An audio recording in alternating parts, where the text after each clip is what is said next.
Toshkentda pullik to'xtash joylari tarmoqlarida qizg'in muhokama bo'lmoqda. Ko'pchilik pullik parkovkalarga qarshi fikr bildirgan. So'nggi 40 yilda ilk bor Parijdan boshqa manzilda, ya'ni O'zbekistonda bo'layotgan UNESCO bosh konferensiyasining 43-sessiyasi Samarqandda muvaffaqiyatli o'tmoqda.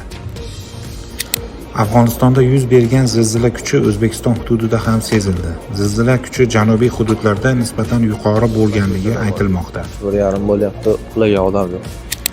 O'zbekiston Respublikasi Prezidenti Shavkat Mirziyoyevning taklifiga binoan Serbiya Respublikasi Prezidenti Aleksandr Vuchich rasmiy tashrif bilan mamlakatimizda bo'ldi.